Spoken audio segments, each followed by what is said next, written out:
Guys, you've joined me on the audio version, the podcast version of my show.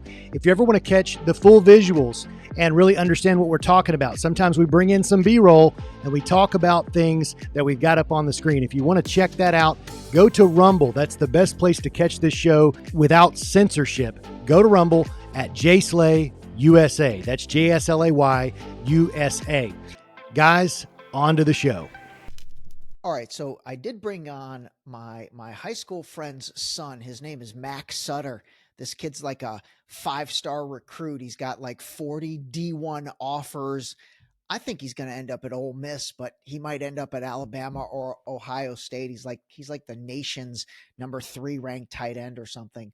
But besides Mac, who's not in the bigs yet, you're going to be my first actual professional athlete at one point in his career who's now turned into an amazing social media influencer that is on the Deep Shallow Dive. All right, listen, everybody.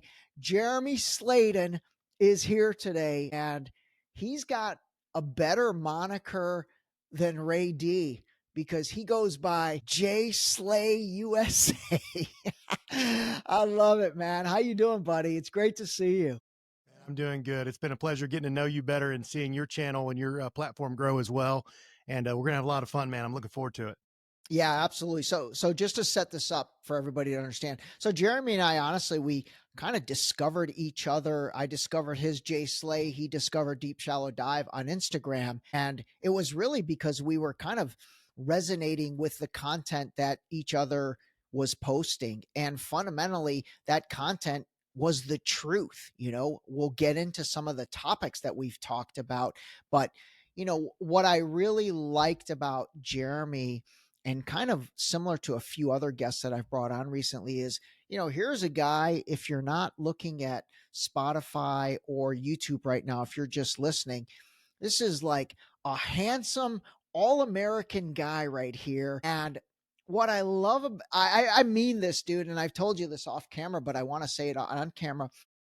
What I love about you is, again, you are like All America USA, and we're going to start talking about baseball first, but then you are using your platform now to really educate people on Christianity, what it truly means to be a Christian in your eyes, and you're educating people on, you know, situations that are happening in the world, whether that's Israel, Palestine, Russia, Ukraine, homelessness, whatever.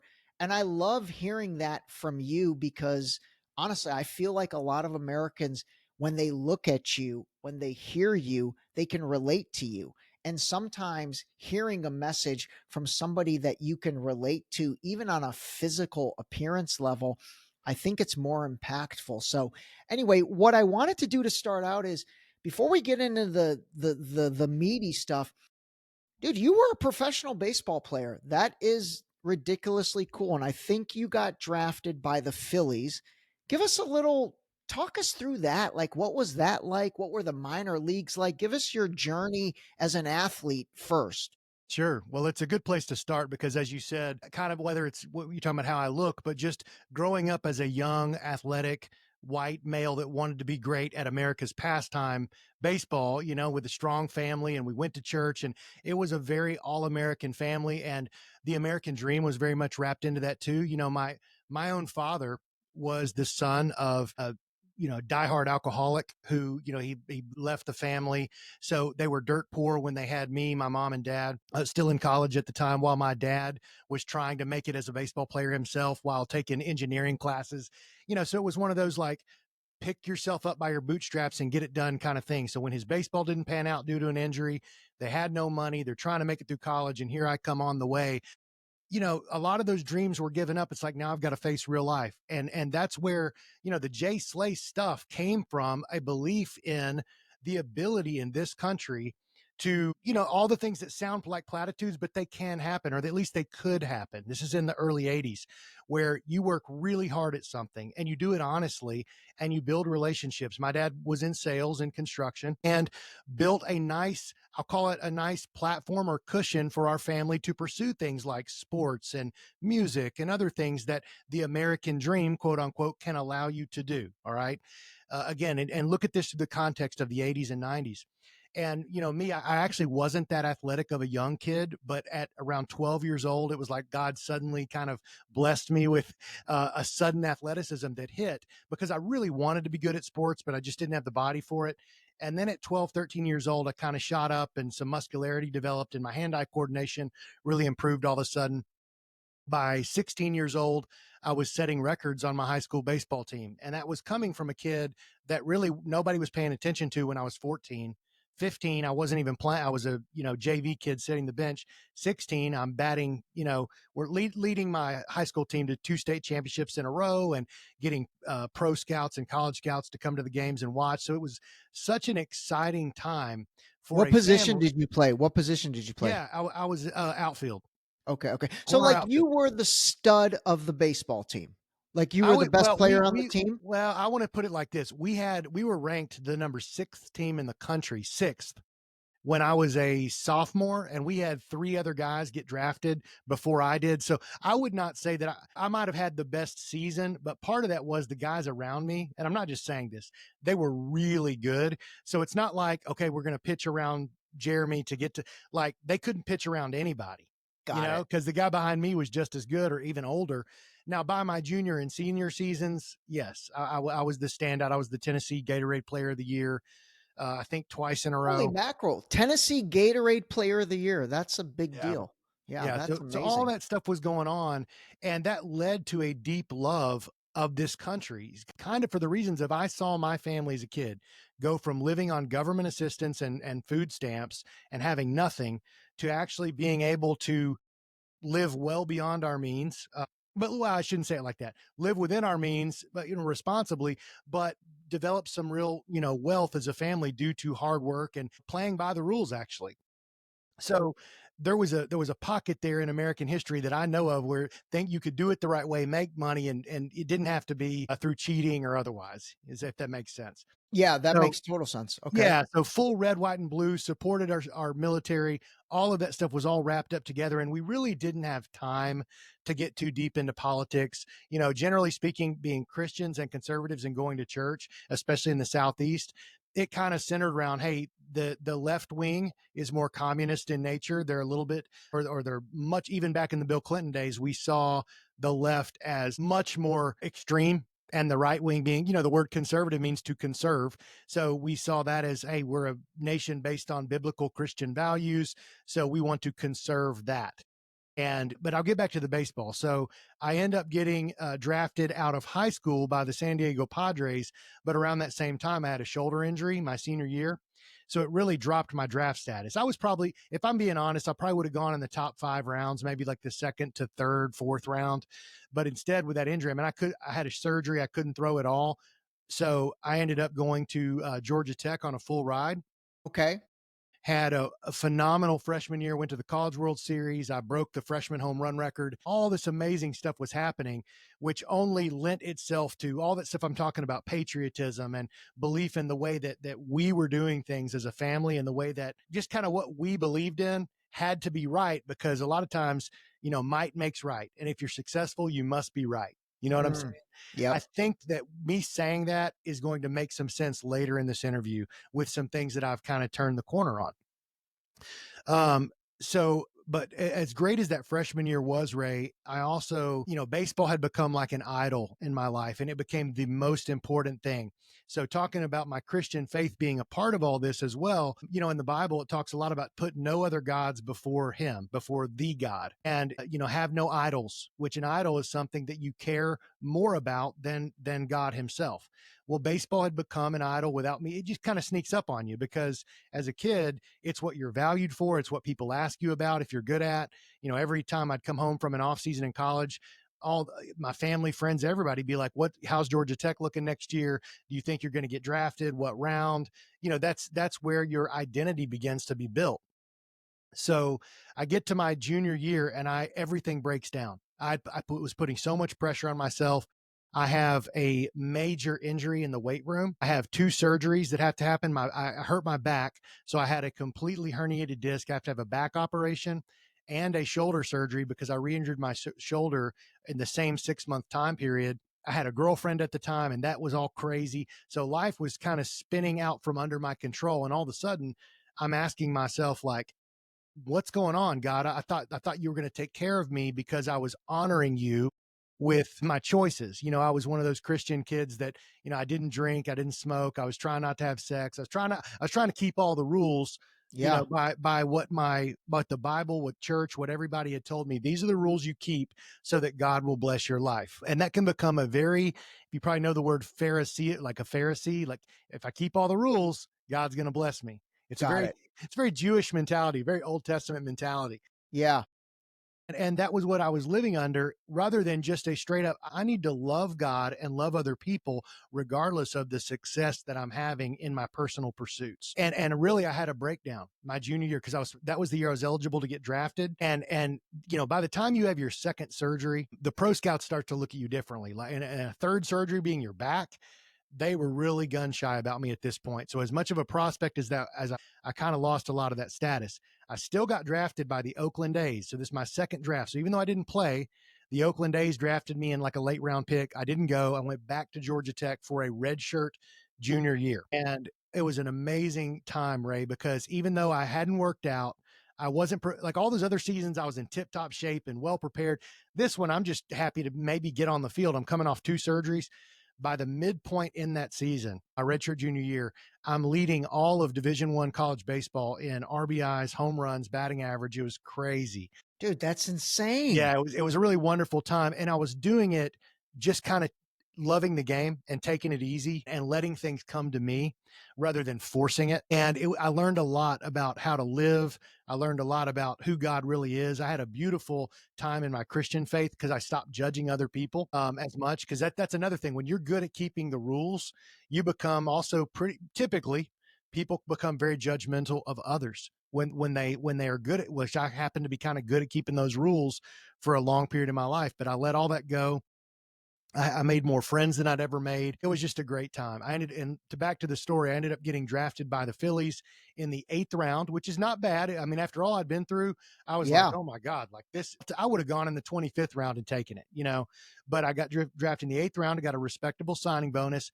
And my only prayer at that point was, Lord, if I'm going to not make it to the major leagues, which was my childhood dream. I mean, if you asked me, Ray, from 7 years old onward, what do you want to be when you grow up, Jeremy? I would have said, I want to be a major league baseball player. And I remember praying this after I got drafted, said, Lord, if I've got to get knocked out of this game and not make it to the big leagues, just don't let it be because of an injury.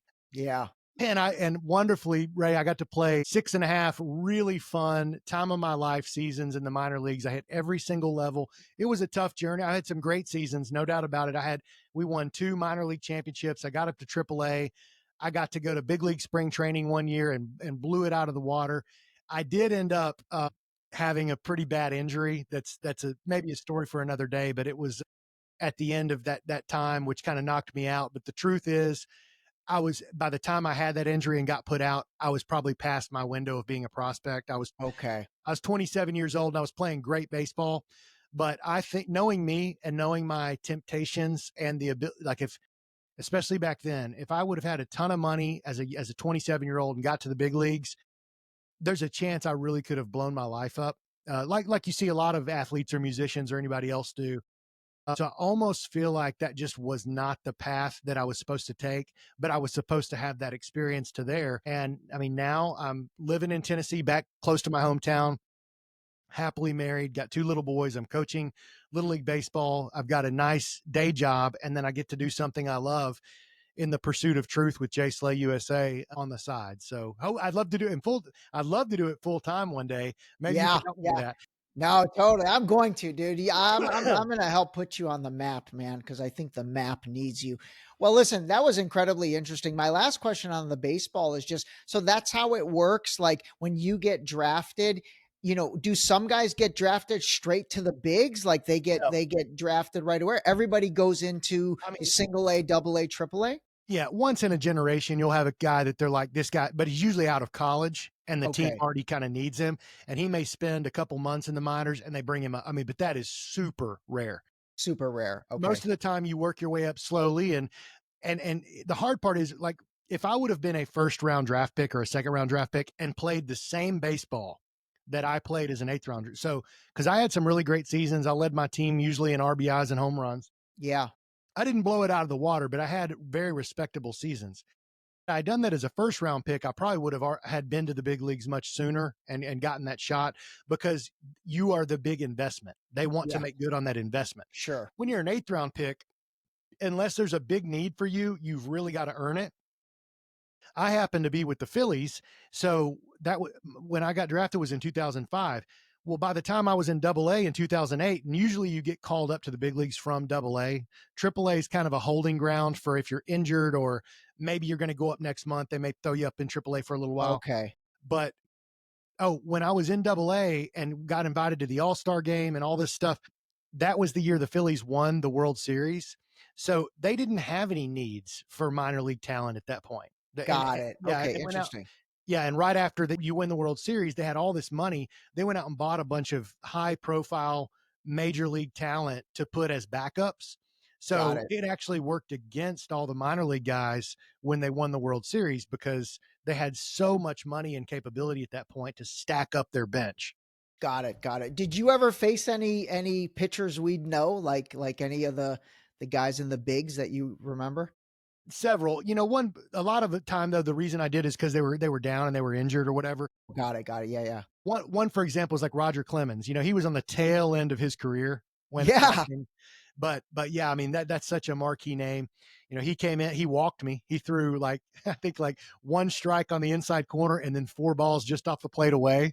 That's So hilarious. kind of a Hey, boy dude, and a that's half. Roger Clemens. That's Yeah. legit, man. But I've That's faced very a ton cool. of guys, and now like then it's nothing's coming to mind, but like tons of guys that made it and spent 2-3 years in the big leagues, and now they're not there anymore. So I Yeah. faced a lot of big league talent, but at the top of my head, Clemens is the only name coming to mind. All right, very cool.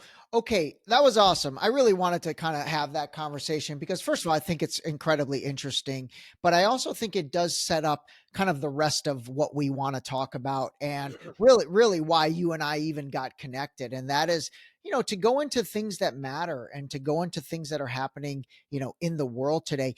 Let's start with, growing up as a Christian. Like you asked me in one of our exchanges, you're like, "Hey, by the way, what is your faith?" And I said, I don't really have a faith. Technically, I'm Muslim, but I don't practice that religion. I'm spiritual in nature. And then I shared with you, I said, "Hey, I treat people by the golden rule. I really like that. I treat people the way I want to be treated. And I really do try to live by that." But what I'd love for you to do now is talk about growing up Christian and what is that? What does that mean? And then you can even take that and help us understand the John Hagees of the world, like this Christian evangelical and Christian Zionism. I think this will be fascinating for this audience to hear that from you. Sure. Well, I'll start with my personal experience, and then you can guide me into where you want to take it next. So when you say to an American, what's your experience like being a Christian, you're going to get a ton of different answers depending on their faith tradition, their denomination, where they're at in the country, all of that. And there's a lot of cultural Christianity where they, kind of like you said about being a Muslim, they would say, well, I'm Christian, but I'm not practicing, but generally I identify with a Christian background or worldview. And they'll say Judeo-Christian a lot because that's just what that's what they've been told, even if they have no idea what that means or the contradictions of that word. For me, though, being a Protestant evangelical Christian in the Southeast meant that you took it pretty darn seriously if you were going to be involved in church. So we're going to read our Bibles. We're going to go to church on Sunday mornings. We're going to go to church on Sunday nights, and we're going to go to either a Bible study or a prayer group on Wednesday nights. And on top of that, we may have a family ran Bible study with members of our community that we're friends with that we want to go deeper in reading the word, reading the Bible, learning what God's plan for us is in our life. I see all of those as really good things. But layered on top of that, evangelical means to go out and spread the gospel, to proclaim God's word to the world, Okay. or to spread the good news. Now that's where it becomes difficult. And this would be true, I think, of any religion, especially in a multicultural environment. I mean, so my Christian faith In some ways I was respected for it because especially in the 80s and 90s, there was a general respect for those who held to biblical values. However, if you started trying to really live by it and talk to others about your faith, two things would happen. On the one hand, you would be pretty much rejected by the cool kids at school because you're not going to be going and partying with them. There's a lot of things that they're going to do that you either can't or that you would frown upon. So they would say that you're judging them, even though you're really not wanting to judge them. You're wanting to be friends with them, but you kind of can't. So it's a little bit of a conundrum where you're judging each other. So that's tough as a kid. On the other hand, though, I've got a lot of really, really great experiences sharing my faith with members of my baseball team, kids at school, what have you, where I would share like, this is who Jesus is to me.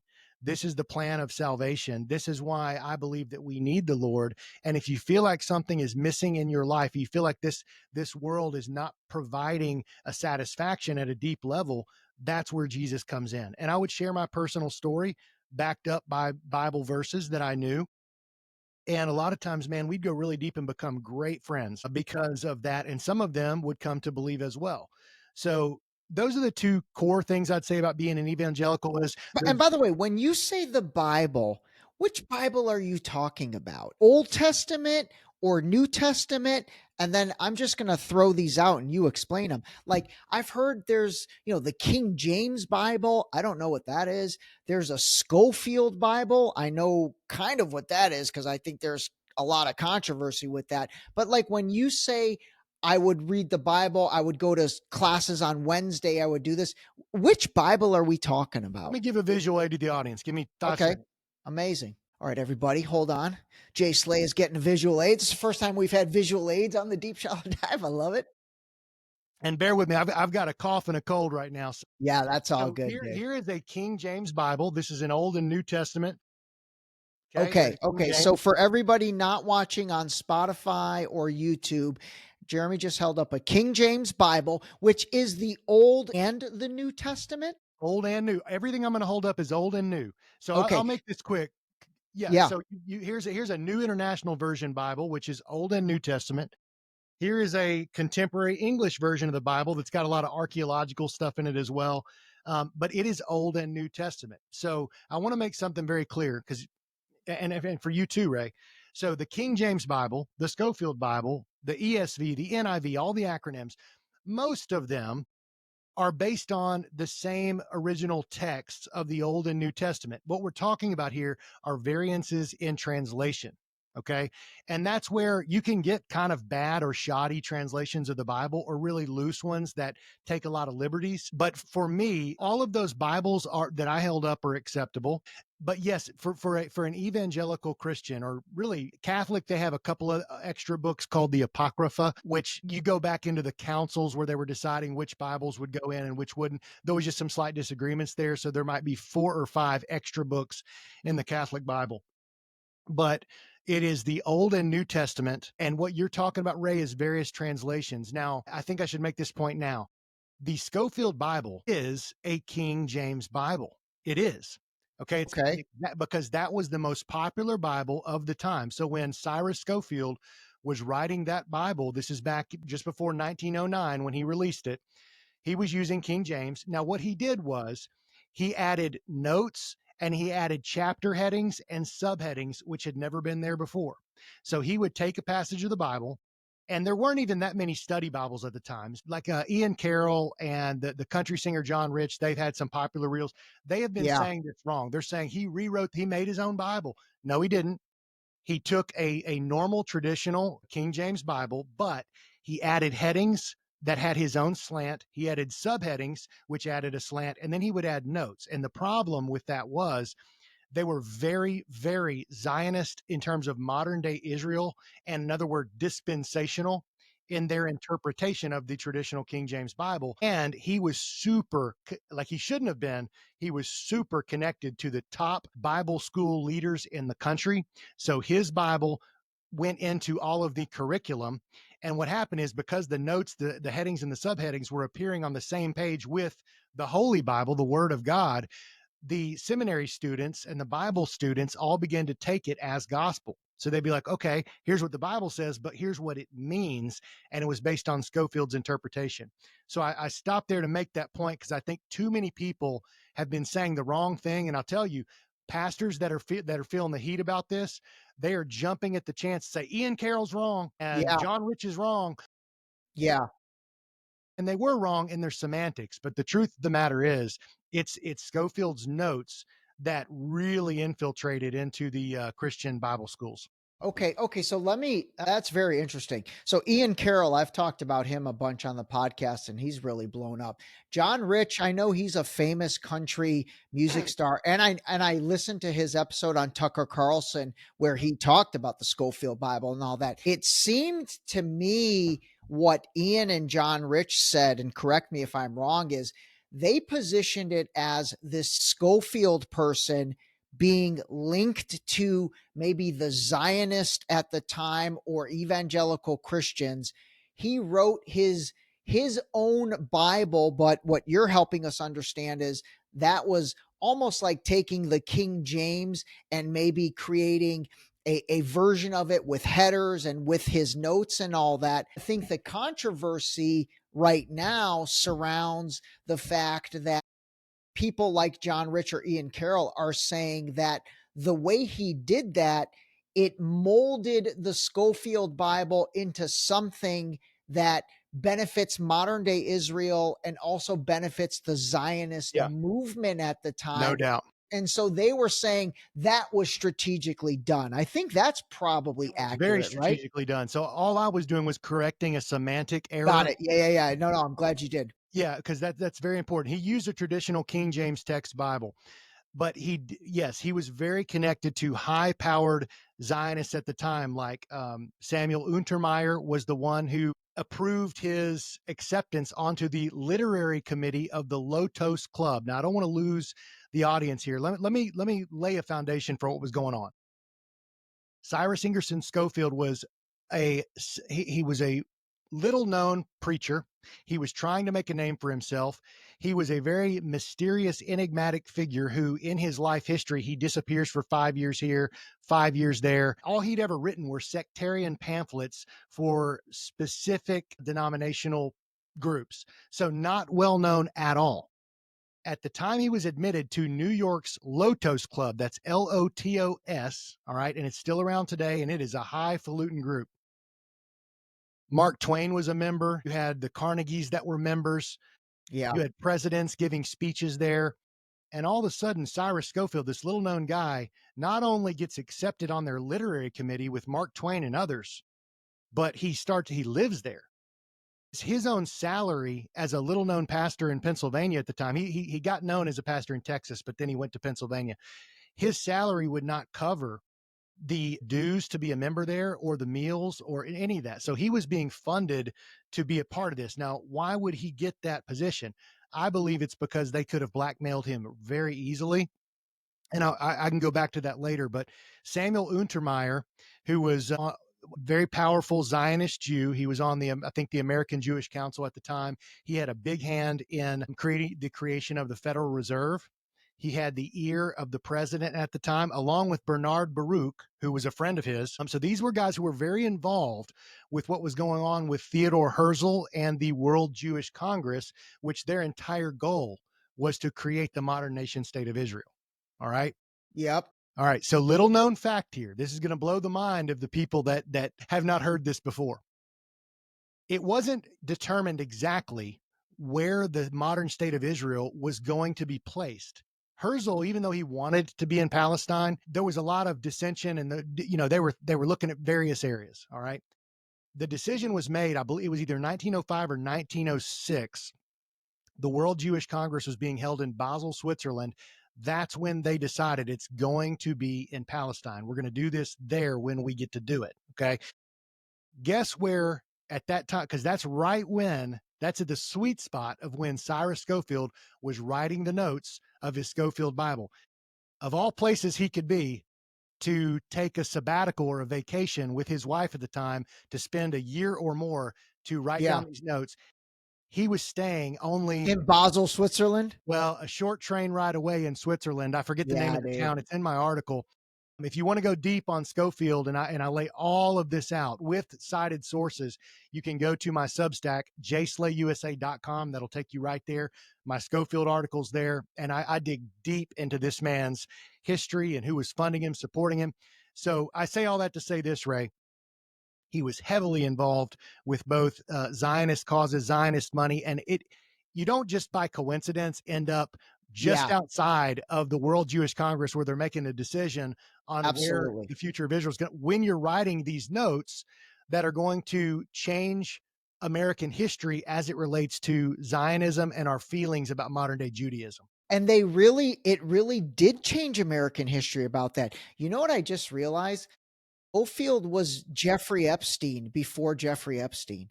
What do you think about that analogy? Say it again. Scofield was Jeffrey Epstein. He was the original Jeffrey Epstein. Like, he was the original guy that maybe was put in that position as the writer of that version of the Bible in order to basically create a narrative that they wanted to use. Now, not directly similar to Epstein, but to me, Jeffrey Epstein, and I do want to talk about Epstein. Epstein was it's a well-made point. I think Epstein was a little bit more in control of his own destiny to say he was the Right, guy right. blackmailing He others. was the blackmail guy. Yeah, But he could yeah. also be blackmailed. I mean, but yes, I believe that Cyrus Scofield was chosen as that guy who he could easily be taken down. He really wanted to build up his reputation and his own personal power. I mean, you're talking about a guy that left his first family and left him hanging out to dry. And once he made money, he never supported his destitute wife or daughters or son. His son wasn't even a Christian. So they just found a guy that they could easily control. And if they needed to, easily pull out the rug from under. And especially like, if you will keep your mouth shut and you'll do this, we will give you this. And he I took the totally bargain. agree, man. I totally agree. All right, you know what? Let's move into Jeffrey Epstein. I'm going to move off script a little bit because I think the only guy who's had better memes about Epstein than me is you. Because some of your stuff I die laughing at. Well, All right, dude. What's your take? What's your take on this? What is going on? I think the 10,000 level take, Yeah, regardless of memes or anything else, is you have the most Zionist bought off administration, cabinet, and Congress in American history right now.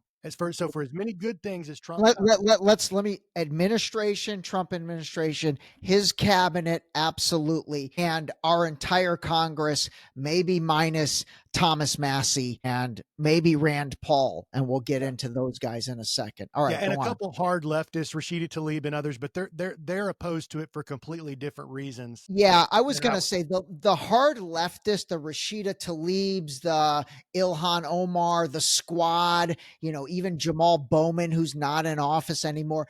They're opposed to it because they have Trump derangement syndrome. and it's a hard left thing. Yeah, It's yeah. a very different angle than where I would come from. But so where was I going with that? Oh, so I think what you have right now is, I mean, Epstein and his secrets are the golden egg that could take down a lot of people on both sides of the aisle and expose the elites that are controlling both sides. Because there's Yeah. a level, I think, way above Trump, and I think it's those old families, Rockefellers, Rothschilds, and others that are working out of the city of London, working out of DC, out of the Vatican, and out of Jerusalem, and out of Tel Aviv. Yeah. I think there's a lot of Mossad involvement in all of it, as we've seen with JFK, the recent release of those files. So I guess the point I'm making in a roundabout way is you have a president and administration that's saying we're the most transparent in history, promises made, promises kept, except we got to redact these for national security. Yeah. And Yeah. I think the only reason they gave us what they did on JFK, where it said, please redact this, which they unredacted on this recent release, is because they know this is so long ago now. And we've got the Christian Zionist and the leftist Zionists. When I say leftist Zionists, I mean like the Chuck Schumers and others. We've got them so well in hand, they'll just ignore it. They won't even care. And the regular baby boomer Christians that would care, they're so in love with Israel, they won't even look.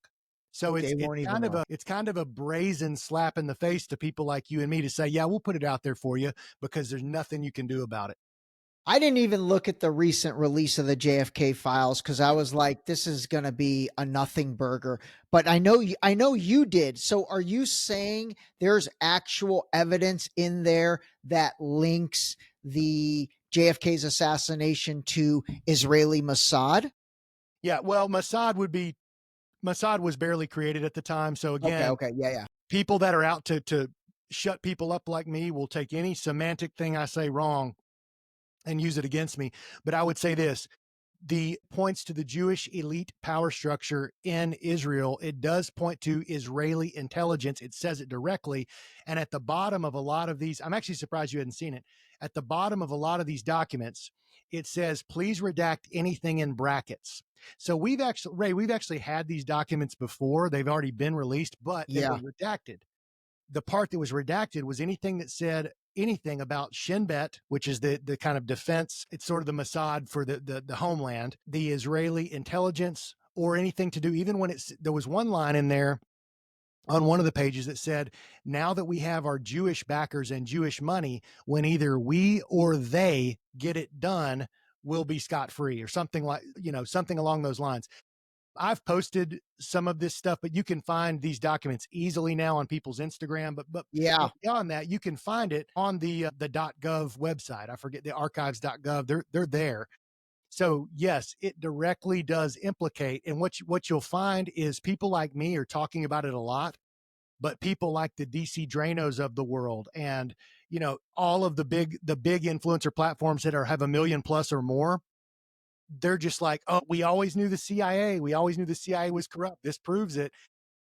They're purposely obfuscating the truth because they're being paid to keep their mouth shut. Yeah. So they're almost blaming the CIA and maybe the concept of the military industrial complex and not wanting Kennedy to pull out of Vietnam, right? And maybe putting it on Lyndon B. Johnson a little. Yeah, well, Linda, it's a group effort. So let's make no mistake, the CIA was corrupt, and the CIA, to certain aspects of the CIA, were working with Israeli intelligence to get this done. It was as it relates to Israel, the big win for them in all of this was JFK was coming to seriously question our support of Israel at the time. He was trying to get the American Zionist Council. I believe that's what it was. Yeah. Yeah. That was later to become APAC. All right. Right.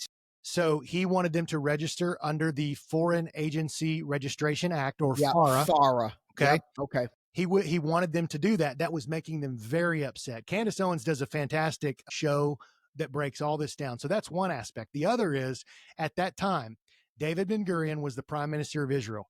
He was in a big fight with JFK because JFK he wanted them to stop testing nuclear weapons in Dimona, and he wanted to be able to inspect their nuclear facilities to make sure that it was within the parameters that the U.S. was going to allow, something like that. And he also wasn't just willing to give them all the money they were wanting at the time.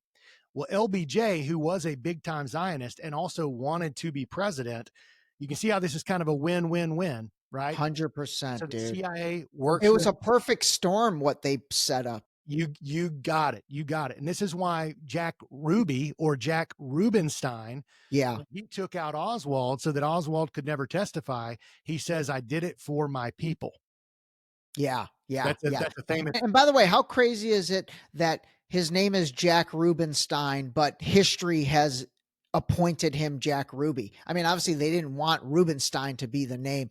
No, dude, this is so interesting. You know what you said earlier, I thought was so good, where you're like, the reason they put out the unredacted JFK files is they're basically saying, here you go, but you can't do anything with this. Or what did you say? You said like, there's nothing you guys can do with it. And I'm talking guys like me and you, or truth tellers. Like right now, in terms of the big media, the big independent media, to me, the top level truth tellers are Candace Owens and Tucker Carlson. They are really saying it. They are really saying it. But Rogan's not saying it. I don't see Joe Rogan really saying it. You know, he brought Ian Carroll on and it was an okay episode, but I don't see Rogan really being as honestly as transparent as I think he should be, because I know Rogan gets it. He's too smart not to get Well, it. even Candace and even Tucker, they're managing their audience, they're hedging their bets to some degree. So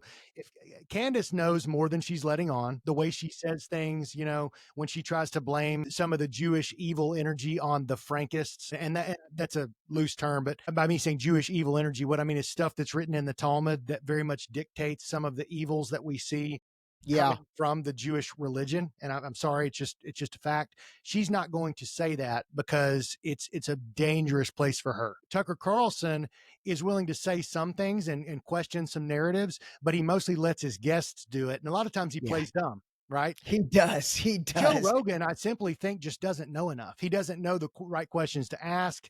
He's coming from a non-Christian perspective. I think he's generally like wants freedom and wants, good things and wants a fun conversation. Okay. Okay. That's fair. That's But fair. I That's all don't think, fair. yeah, I think all of them have to some degree. They're like a governor on a muffler on an engine. Like they're holding back a little bit. Yeah. But I very much applaud what Candace and what Tucker have been willing to say, because they have risked. There's no doubt they've risked a lot. I think so too. And with the size of platforms that they both have. And you're totally right. Tucker doesn't say it because he's super close with Trump, obviously. And I want to get into the Trump stuff here in a second. But he brings the right strategic guests on in order to let them say it. Speaking of guests, you just had Phil Turney on, who is a very kind of outspoken and getting a lot of notoriety as the spokesperson for the USS Liberty Yes. situation. Do us a favor, and by the way, I'm gonna link your episode in this because I would love everyone if they want to hear that an episode in its entirety to do it, because I think it's worth it. But give us a summary of that interview you did with Phil, and kind of where he nets out on all this, and what is he trying to get accomplished. Well, God bless that man and what he's been through and imagine when you're 20 years old, your ship is attacked, and you watch 34 of your shipmates die in agonizing ways. No one and it's Israel that did it. You've seen the Star of David on the torpedo boats. You saw the Star of David on the helicopters. You saw Star of David on the jets that were shooting missiles, torpedoes, machine gun fire, everything. Well over 100 wounded. And him and the doctor worked on repairing bodies for 17 hours before anyone came to help. And he's immediately told by his flag admiral, this I'll never forget this part of the story. He said he took off his stars, slapped them on the desk, said, "Guys, I'm just like your father. I'm just like your dad. I need you to tell me everything." So he had a very open, guys, tell me what happened. And they poured their hearts out to this man. They cried, they wept. They said it was Israel that attacked us. Then he puts his stars back on, turns beet red in the face, and said, "I'm not your dad anymore. Don't any one of you SOBs ever mention a word of this to anyone, especially the media or your families.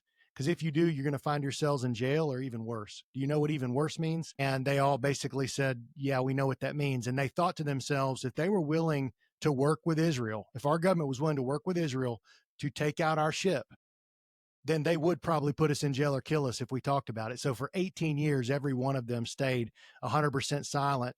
And Phil was one of those guys, right? So Phil was one of those guys that stayed silent. So somebody told him this back in 60 whatever. Nobody. What do you mean told him this? I mean, when you're saying are you saying someone took, because Phil was on that boat, right? Yeah. Like he was a Yes, young.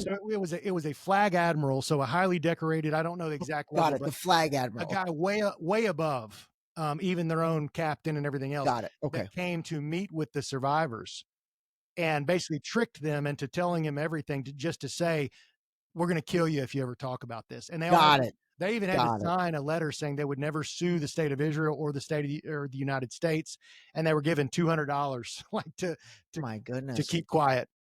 So what is it now all of a sudden, really over the past year, that Phil is everywhere? Like he's been on Candace. That was an amazing episode. Jake Shields brought him on. That was good. Your episode was great. He was on the Berm Pit. What is it now all of a sudden that he feels, I guess, not scared anymore to come talk about it? Well, I don't think he was since 1982. He's not been scared, but he was not given an audience.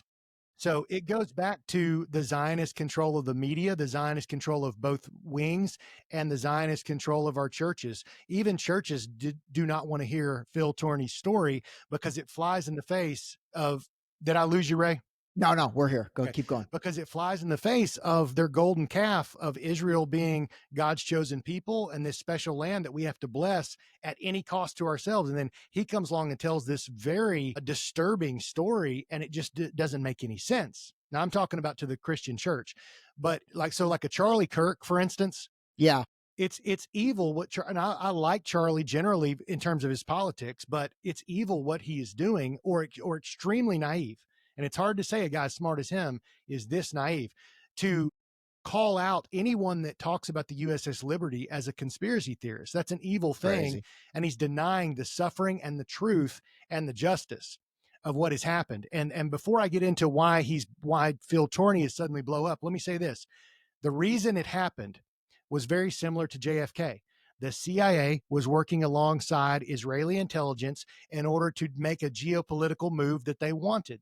So when that happened was right during the 6-day war.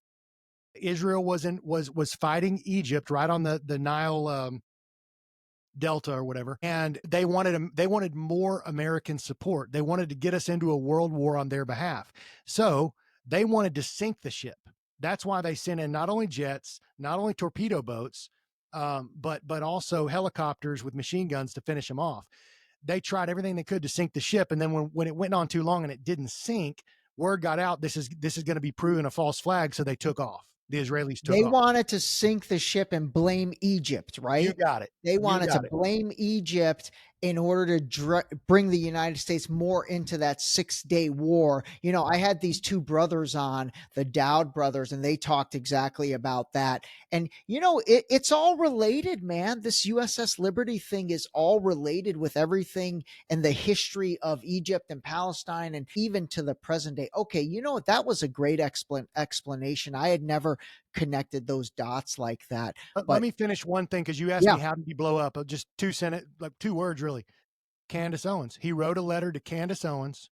She read it. It touched her, and she said, I'm bringing him on. And she is such a platform now that is independent and free of Zionist control that he was able to tell his story for a massive audience. And it was a massive audience that was hungry for it, because people are starting to seriously question, especially the younger generations, the truth about what Israel is, what they're doing, what we're taught in our churches about it, and what we're told by our politicians about it. And they hear that story and it's blowing up, because they're like, these are undeniable facts, because Phil brings the evidence. It's not just what he says. There's documentation, there's radio transcripts, there's audio recordings of like one of the Israeli fighter jet pilots that called back into his command, said, wait, this is America, right? And they said, you have your orders, attack. That's insane. I mean, you can't argue with that. You can't. So let me ask you this, like in the Christian community, what you just said, you said young people and others are starting to question things.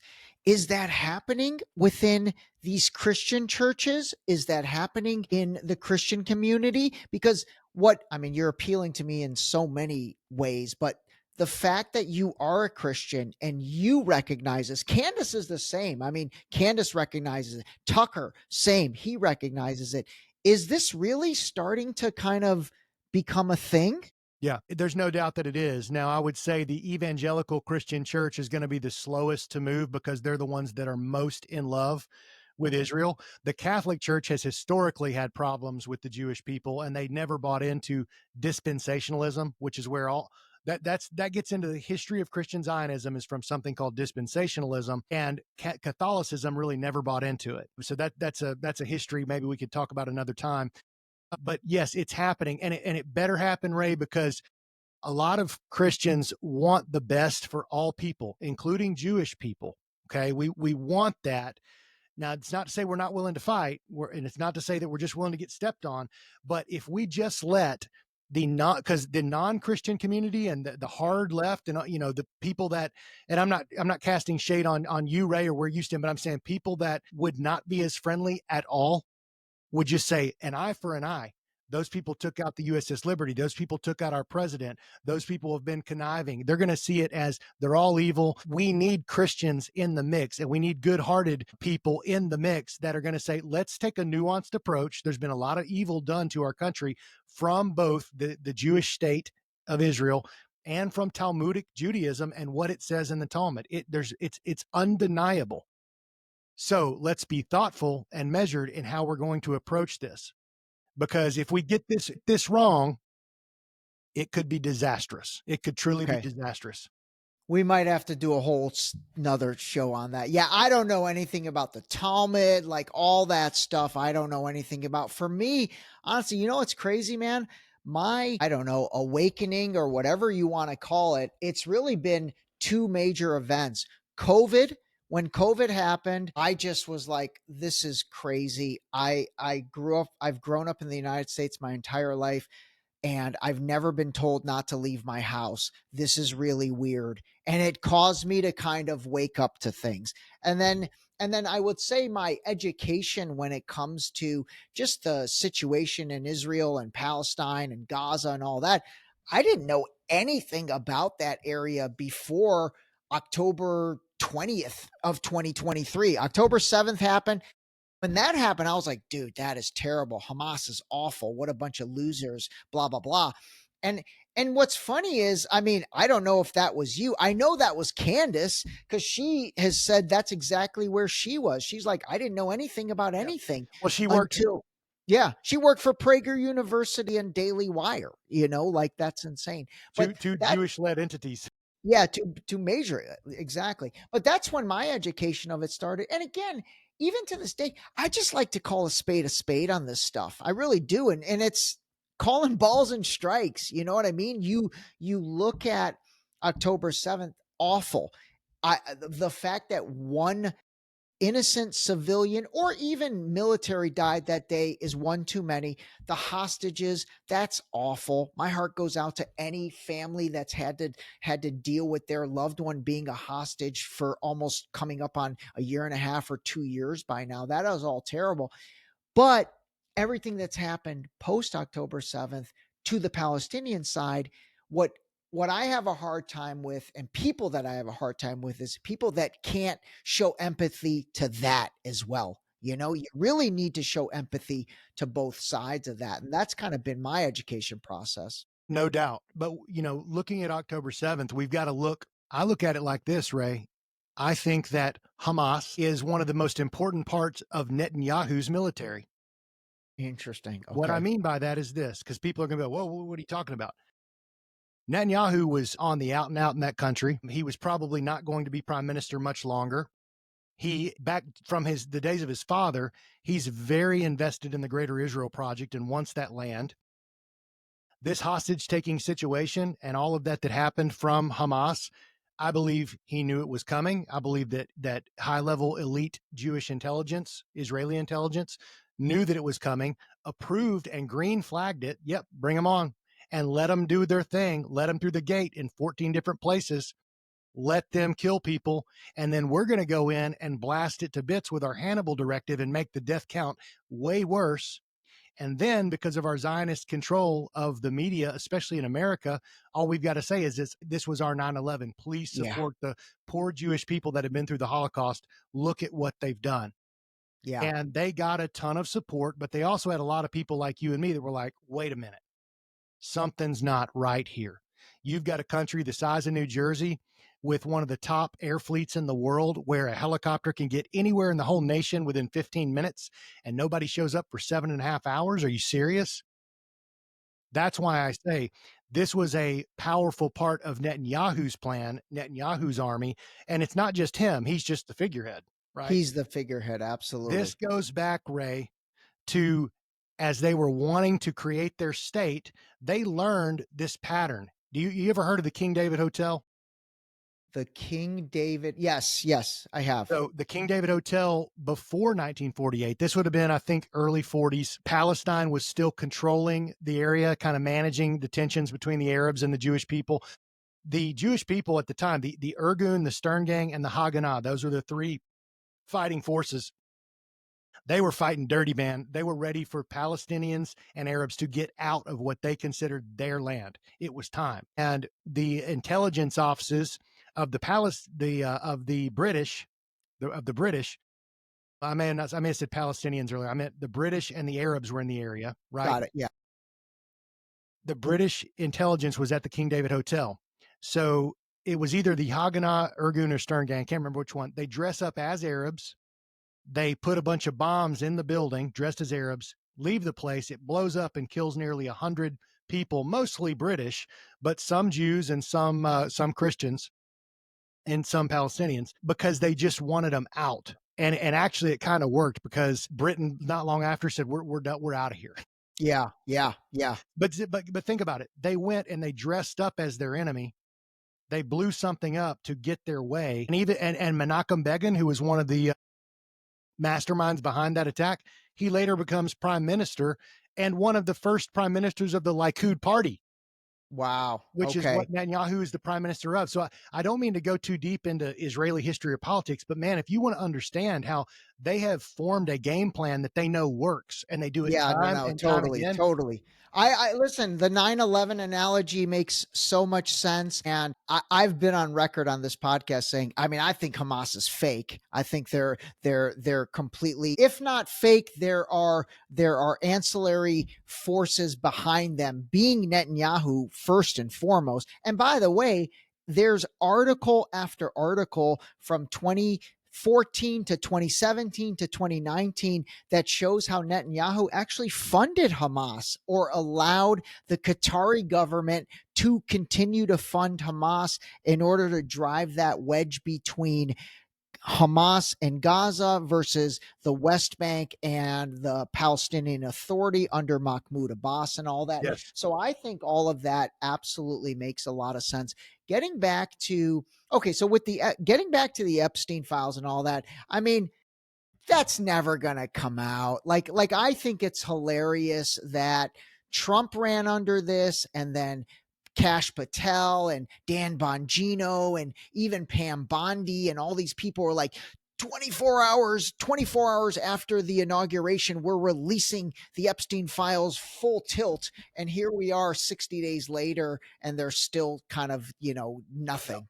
If anything, to protect their own reputation, I wouldn't put it past them to create a false list of people who have mostly died already.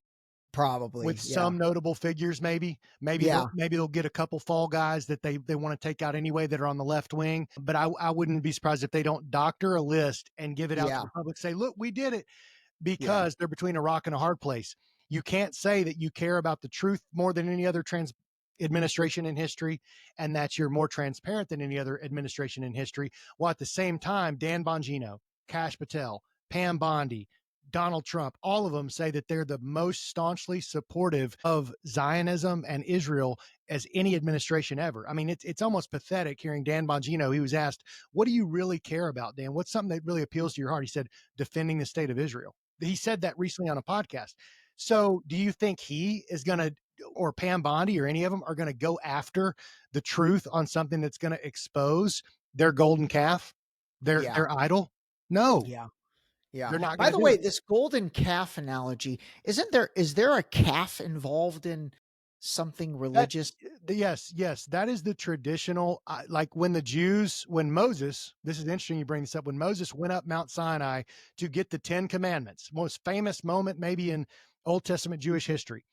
And he comes down, the Jewish people had already turned from God, and they'd taken all the golden earrings and the arm clasps and everything they had that was gold, melted it down, and created a golden calf. So a baby, cow, golden calf to worship as an idol, and that's commonly used now whenever you're talking about idolatry or worshiping something less than God, it's a golden calf. So yeah, sorry I didn't explain that. No, that's okay. That's interesting. It struck a bell with me. Okay, let's talk about Trump for a minute, because, and I'll say this because you've been on record saying it, that you voted for him. I voted for him. So I'm not ashamed of that. And I know you're not ashamed of it. By the same token, I'll speak for myself and then I'll let you speak. I've been very vocal about the criticisms I've had about things that have happened, the criticisms about Doge. I think in concept it's great, but there's no transparency there. I'm not so naive just to believe everything that comes out of Elon Musk's mouth because he's a billionaire. That doesn't work with me, as a critical thinker, and I know it doesn't work with you.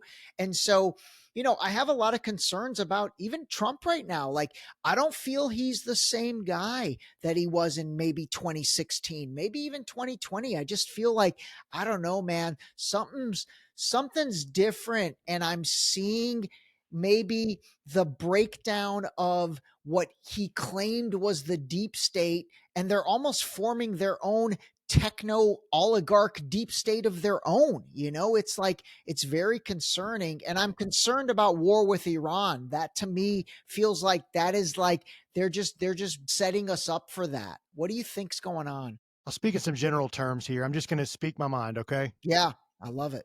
Yeah, I think he is a different guy than he was in 2016. In 2016, he made fun of Marco Rubio and other politicians for taking money from the Adelsons. He said he said there'll be an Israeli puppet in the White House. They're taking all this Adelson money. Now, who's taken more money than anybody from the Adelsons in history? Donald Trump. And you add the hundreds of millions from APAC over the last three voting cycles or campaigns, and it's hundreds of millions there. I mean, this is a man who's gone from being, I think, in opposition to I think what we saw in 2016, where he shocked the world and all of the corporate media, the leftist media was just up in arms. I think that was real. I don't think that was the staged act. And I think he was a very powerful figure at the time. And I think in 2020, I think they were still scared of it. They didn't want him. I do think the 2020 election was stolen, but I think they've been formulating a plan because they saw the American people are really losing trust in our election integrity. Even the baby boomers are like not believing us anymore after COVID. We've got to give them something to reframe their belief or reinvigorate their belief in our voting system. And nobody's going to believe it if Kamala Harris wins. So we're going to put up a puppet like Kamala, you know, versus somebody that seems all American and all this stuff, and he's absolutely going to win. In terms of the assassination attempt, here's my thought on that because I think it plays a role. I think they get. I think it. I don't know who took the shot. I don't care about that kid. I do think he was allowed to go up there. I think he could have been a total patsy. I think that there was a shot taken because the Zionist, the real money in this world, the real power in this world right now is coming out of Israel and coming out of Jewish interests across the world. Israel's just like the heartbeat, but it's around the world and they have so much freaking money and power and control. I think they took that shot and they thought, if we kill him, great. We'll put in somebody like Nikki Haley that already wants to do everything that we want us. We won't have to even pay her. Yeah, She yeah. signs bombs for us. Yes, she does. If we Exactly. don't kill him, he'll know absolutely who's in charge, and that if he steps out of line on these big geopolitical issues, we'll take him out or we'll take out his family. So I think, and then they dumped money into his campaign, and all of a sudden, people like Mark Zuckerberg are on board, and all of a sudden, Jeff Bezos is on board, and Elon Yeah. Musk is on board. That is the true. I don't even call them the deep state. I want to call them the global handlers at the top. They sent down the message through all their channels and said, we're going to make a switch. We can get it done through Trump now. We can do what we want through Trump. And most of the people, most of the baby boomers, and most of the conservative incorporated influencers will go along with it because we gave them such nonsense and such crazy leftist bullshit for 4 years that now just giving people some common sense stuff, and regarding gender and a little bit better policy on the border, possibly a little bit better economy, and not doing insane things like having transgender dances on the White House lawn. Like, if we just give them that, then they'll go along with whatever war we want, whatever expansion that Netanyahu wants. I think that that's what's happening. So yes, while I approve of Trump's policies at the ground level in America, for the most part, from the day-to-day perspective, I'm very leery and suspicious about what's going on at a deeper and higher level that he really has no choice about. I think that he is a controlled president that's acting tough. Jeremy, I think that last 3 or 4 or 5 minutes was probably the most insightful thing I've ever heard. I'm not even kidding. And definitely the most insightful thing on this podcast. I think you nailed it. And I'll be honest, I've thought a lot of those different things maybe separately. I've never really pieced it together the way you just articulated that. Dude, that was gold. That was gold. I think you just summed up everything I've been thinking in a clear and concise manner. And I hope everybody took away that. And I'm going to clip that because I think you really nailed it. Wow, you really nailed it. And especially linking the assassination to all of this. And it was almost like the assassination was a win-win. Had he died, it would have been a win. You put in Nikki Haley, or even at the time, if it was JD Vance. I mean, Vance is a puppet. Vance is Elon's guy, David Sachs's guy. Maybe not Elon's guy. Peter Thiel. Peter Thiel's guy, David Sachs's guy, and then Nikki Haley, forget about it. Which, let me connect the dot there. I mean, and you and your audience probably know this, but JD Vance, as much as I like his life story and things like that, he's very wrapped up in the Peter Thiel mafia. Well, Peter Thiel's artificial intelligence platforms are what provides the weapon system, their brain, for Israel. So he's making a ton of money through Palantir. Yes, that's right. So they are extremely tied into the interests of the Jewish state in Israel. Yeah. All right, listen, this was awesome, man. I could go on for another hour, but I know you're nursing a little bit of a cold, so I'm going to let you go. And we're a little over an hour. I really enjoyed this, man. I really enjoyed this, and I thought we covered some amazing things. I'd love to do a follow up and get into more of this stuff. But anyway, man, thank you very much. That was incredibly enjoyable. And like I said, man, that little 4-minute stretch that you just, dude, that's like Hall of Fame material. Well, thank you, Ray. I appreciate it, man. You asked some great questions, and I love your attitude about all this and demeanor. And even though we hold maybe a different, little bit different religious value, or not values, but viewpoint, man, I just love your approach and your openness and your desire to see the truth be told. And I encourage your audience, man, the people out there watching this, speak the truth. Don't be afraid, because if you leave guys like me or guys like Ray being the only ones saying it, that's how we get taken down. But if more people are speaking the truth, man, they can't take all of us out. Yeah, absolutely. All right, man, stay on the line. All right, everybody, hope you enjoyed it. Man, this was a double calling a spade. So anyway, JSlay USA, I'm going to put all his links. I'm going to especially put his Substack, because I think his Substack is excellent. So, all right, Jeremy, hold on. This episode was brought to you by the new book, Deep Shallow Dive Into You, available now on Amazon and Barnes & Noble in hardcover and paperback. Don't forget to sign up for our new mailing list on our website at deepshallowdive.com.